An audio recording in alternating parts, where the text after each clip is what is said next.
maguru go brum go kwani Yecu la jin karwado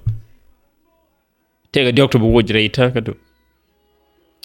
men nyam shu shangala ramu kujirora angum loda shu shangala ramu kujirora e jin shu shang ala ramadan jin yana loydo dola gwa mi jagi je go bi Yecu gor bi ngok fenyo go bi Yecu gor kami jagi je bo gor to gul ko to ko gor chu tam lu lo wes re lokot chu tam lu lo wes kenyen ko guru to ala be loydo be longa le tok ala be jin ala be rodu ngaje la jin ko tanat cloning agenda de re lokot ba jen tere re lokot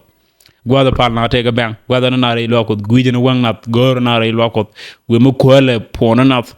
we mo ko le shik wang ne nat ke damne rahma cha dem rum ge Yecu na de tin re lokot telet chiang lera na de tin re lokot la ti jek na de tin re lokot la dina med yona lokot na de tin re lokot telet ken ajen jiego ko ko de lok ajen ci rodin la tin re lokot ka jerize na wa lokot rahma effect de la re lokot moyro biene to go suine to go ba re lokot bad loj de no mo chang mi jekten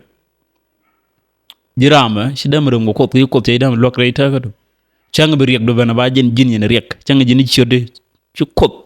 ci jibel nga jena lar bay bo le duwer ko ci kam no dage na ko duwer yede to kan duwer la da kam nan ko ku jëm mo goor je brum go Yecu bi bero la tok re taga no be goor je bi Yecu gor bi Yecu bi gor la guru ni Yecu ci guru ran ci guru nyal ci guru wudre lo ko ci guru chek ci guru yow ci guru ngo ci guru ñen wañ mo no guru ni en ko jen ñam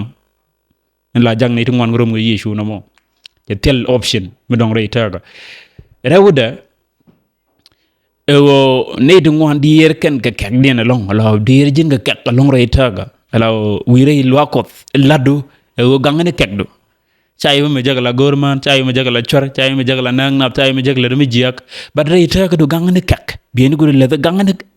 hello wi re lo ko ga kek ne de kan la re lo ko ke yak ne de kan de politician ten de kan wara lo ko de la shi kan goro ja wo gorum ga Yecu wa ga kek kam ci alge kek ba ko dina promote en taga ga fuon re lo ko wi re lo ko bay ngach wi re lo ko de la e jen la we re lo be moy bien de go just ko bay nen nga bay ngach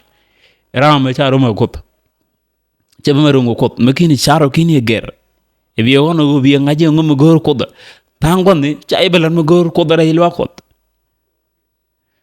this type of people don't can be yorum lo ko da pastor don't ram kel kan edi yerro imbane le don't ram kel kan edi yerro elder don't ram kel yene ngam bi ko lo telra bi yo ken yen re lo ko jen rewda mi la jagran ke lan rungo ko ci o ci kak du betit tit kak du pat ci o jakal loy tegadu diodien la jang ne ngon shigan rom go kot e lokot ne de ngol rano lokot ka lokot na me luada kon chi nyungu na me luada kon ji luar mena luada no je luar bana kante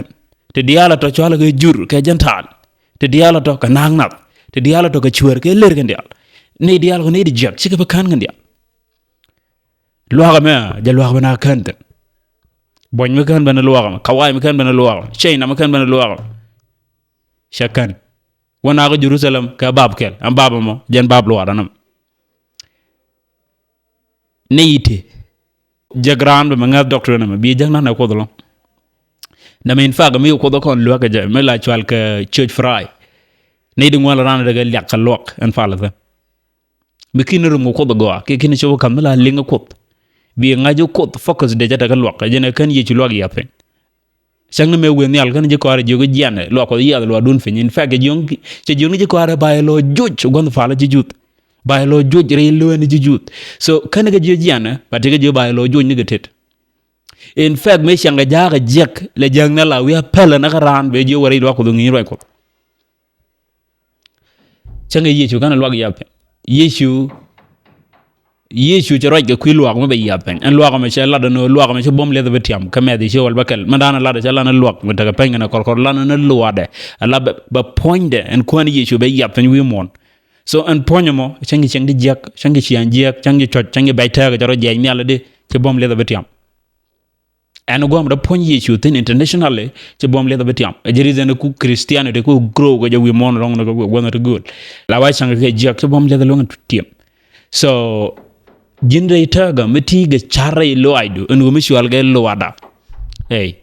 Yesu ci amarum tok dan dok dre itaga ke babne ke ga pandi gwan jena ga tat kam ni nat ga kop te pen ro ko nyal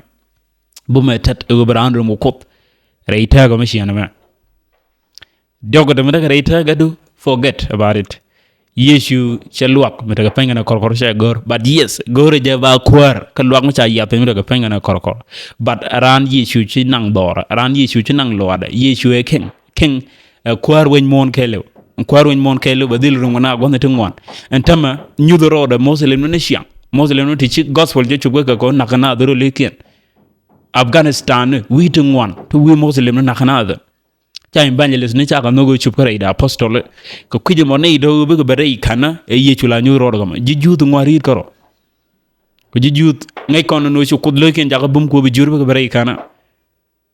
bat ge tama me tanken waka merom go ko Yecu la pel garan garom do be jogo janen masa me li ko do rena ri rodo ne do dong jogen de me chup lo dun chak den kunu lo dun bo ro le ne me chak tele lo dun namo mi chubu ka kan ni namo ngeen me chak chagalon kwar kot kwar mo kwana kwale jaga bumre luwane ko begen kwar ko begen nang ra na makini kon chuptan yin pastor gore be chuptan and lodge missionam en go jieje na naf bega wanega bega kwar ko begen wala ra ci yeno community pen ci yeno community ni war ka ngwan pen yede ne lo ko be ne ko jiej reide to belat ko bielat te ba kwar ko ba goro no badil chup reidor badil chup re nat ko da ban re ta ga madora sono ma jello Yesu lojo mo mi ci bay o kinen rum ga Yesu real ro do ka real lojo ko real cher ko brum ko kwani Yesu shalom